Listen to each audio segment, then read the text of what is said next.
તો દોસ્તો અહીંયા આગળ રહેલી છે હોર્મુઝની ખાડી. ખરેખર હોર્મુઝની ખાડી એ વિશ્વના અર્થતંત્રનું ગળું રહેલું છે. કેમ કે જ્યારે કોઈ અહીંયા આગળ ગળાને દબાવશે તો આખા અર્થતંત્રને અસર થશે, સમગ્ર વિશ્વના અર્થતંત્રને એની અસર જોવા મળશે. અત્યારે હાલમાં ઈરાન એવી ધમકીઓ આપી રહ્યું છે, ત્યાંથી જહાજ પસાર થાય છે તો અટકાવે છે. ધમકી એવી આપે છે કે જો અમેરિકા અને ઇઝરાયલ તરફથી અમારી ઉપર હુમલા કરવાનું બંધ નહીં કરે તો હોર્મુઝની ખાડીને બંધ કરી દેશું. હોર્મુઝની ખાડીને બંધ કરવામાં આવશે તો વિશ્વભરની અંદર જે ગેસની અને ક્રૂડ ઓઇલની સપ્લાય રહેલી છે એ ડિસ્ટર્બ થઈ જવાની છે. અને એટલા માટે ભારતની અંદર પેટ્રોલની લાંબી લાઈન લાગી, ગેસના બાટલા માટે ઘણાના બાટલા વી ગયા. તો અહીંયા આગળ હોર્મુઝની ખાડીનું મહત્વ વ્યાપારની દ્રષ્ટિએ ખૂબ જ વધારે રહેલું છે. હોર્મુઝની ખાડીમાં ઉપરની બાજુ ઈરાન આવેલું છે, નીચેની બાજુએ ઓમાન આવેલું છે. અને સમગ્ર રીતે આપણે જોવા જઈએ તો પર્શિયન ગલ્ફ રહેલું છે. ગલ્ફનો મતલબ થાય અખાત. એને જોડવાની કામગીરી કરે છે ગલ્ફ ઓફ ઓમાનની સાથે, મતલબ ઓમાનના અખાતને જોડે છે. ત્યાર પછી અરબી સમુદ્ર શરૂ થાય અને અરબી સમુદ્ર પછી શરૂ થાય છે હિન્દ મહાસાગર. આ બધા દેશો જેટલા રહેલા છે, જેમ કે ઈરાન છે, ઓમાન છે, યુએઈ, ત્યાર પછી અહીંયા આગળ સાઉદી અરેબિયા, ત્યાર પછી કતાર, કુવૈત અને ઈરાક. આ બધા દેશની અંદર ફૂડ નથી બનતું. આ બધા દેશની અંદર એવી ખેતીવાડી નથી થઈ શકતી. ત્યાં આગળ એવું અનુકૂળ વાતાવરણ નથી. ત્યાં આગળ શું બને છે? ક્રૂડ બને છે. ત્યાં આગળ શું બને છે? ગેસ બને છે. તો બધા દેશોની અંદર જે ક્રૂડ અને ગેસ બને એને સપ્લાય કરવામાં આવે અન્ય દેશમાં, જેમ કે ભારત દેશ છે, ચીન છે, જપાન છે, ઇન્ડોનેશિયા છે. બધા દેશની અંદર સપ્લાય થાય.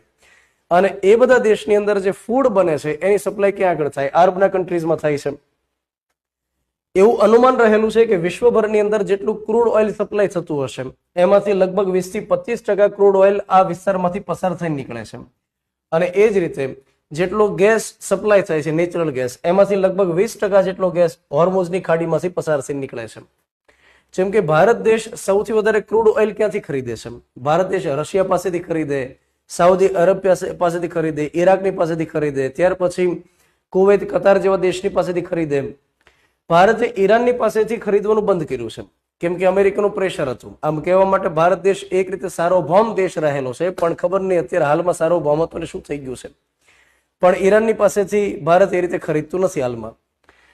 ત્યાર પછી હું તમને એ સમજાવું કે અહીંયા આગળ જે ઈરાન દેશ રહેલો છે એ અવારનવાર એવી ધમકી આપતું હોય કે હોર્મુઝની ખાડી ઉપર અમે કબજો કરી દઈશું, ત્યાંથી એક જહાજને પસાર નહીં થવા દઈએ, બોમ્બથી ઉડાડી દઈશું, મિસાઇલથી ઉડાડી દઈશું. અરે અવારનવાર એવું બને ને કે જ્યારે કોઈ વ્યક્તિને કોઈની સાથે ડખોસી હોય ત્યારે પછી શું કહે છે કે મારા ઘર આગળથી તું નીકળીને દેખાડ, મારી શેરીમાંથી તું નીકળીને દેખાડ, તારો વારો પડી દઉં. તો એ આગળ સેમ સ્ટ્રેટેજી રહેલી છે કે અમારા ઘર પાસેથી જો કોઈનું જહાજ નીકળશે તો અમે ઉડાડી દઈશું. તો ભારત અત્યારે હાલમાં ઈરાનની સાથે વાર્તાલાપ કરે છે. ઘણીવાર એવું સાંભળવા મળે કે વિનંતી કરે છે કે અમારા જહાજને ત્યાંથી પસાર થવા દો. પણ જેટલી સંખ્યાની અંદર ત્યાંથી જહાજ પસાર થવા જોઈએ એટલી સંખ્યામાં નીકળતા નથી. એ પણ હકીકત છે. હોર્મુઝની ખાડીની અંદર અત્યારે હાલમાં આપણે વાત કરીએ તો લેન્થ 167 કિલોમીટરની છે. ત્યાર પછી આ ખાડીમાં સૌથી પહોળાઈ વાળો જે ભાગ રહેલો છે, પહોળાઈ વાળો, એની તમે લેન્થ ગણો, પહોળાઈ ગણો તો એ રહેલી છે લગભગ 97 કિલોમીટર જેટલી. એ એકદમ સાંકડો જે ભાગ રહેલો છે એની પહોળાઈ રહેલી છે 33 કિલોમીટરની આસપાસ. તો વિચારો કે 33 કિલોમીટર જેટલો વિસ્તાર હોય તો એને કંટ્રોલ કરવો, એની ઉપર કબજો જમાવવો, એને બંધ કરી દેવું એકદમ સહેલું છે. બહુ મોટો વિસ્તાર હોય તો એને કંટ્રોલ ન કરી શકે, પણ એકદમ સાંકડો જે ભાગ રહેલો છે ને એટલા માટે થઈ ઈરાનનો અત્યારે ચાલે છે, એનો દબદબો ચાલે છે કે અમે બંધ કરી દઈશું. ત્યાર પછી હું તમને એ જણાવું કે આ હોર્મુઝની ખાડીમાંથી પસાર થવા માટે છે 2 લેન ફાળવેલી છે. એક જહાજને જવા માટે, એક જહાજને આવવા માટે. આ પ્રકારની ત્યાં આગળ વ્યવસ્થા રહેલી છે.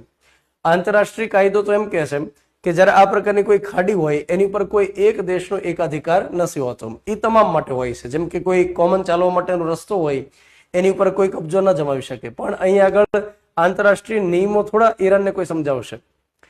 હવે એ અમેરિકા, જેનો ડોનાલ્ડ ટ્રમ્પ રાષ્ટ્રપતિ છે, અને એ વેનેઝુએલાના રાષ્ટ્રપતિ નિકોલસ માદુરોને રાતોરાત અપહરણ કરીને લઈ આવે, જે આડેધડ હુમલાઓ કરી શકે, તો એને આંતરરાષ્ટ્રીય નિયમો સમજાવવા માટે કોઈ અધિકાર નથી. તો અત્યારે ઈરાન હાલમાં આ એક સ્ટ્રેટેજી અપનાવે છે કે હોર્મુઝની ખાડી જો બંધ કરી દઈએ અને આ પ્રકારે ધમકી દઈએ તો કદાચ અમેરિકા, ઇઝરાયલ જેવા દેશને અમે દબાણ કરી શકીએ. તો દોસ્તો આ એક મહત્વનો મુદ્દો રહેલો છે. આને લઈ અને પરીક્ષાની અંદર સવાલ બને, ખાસ કરીને હોર્મુઝની જે ખાડી છે એને લઈ અને સવાલ પરીક્ષામાં પૂછાય એવી શક્યતા દેખાય છે.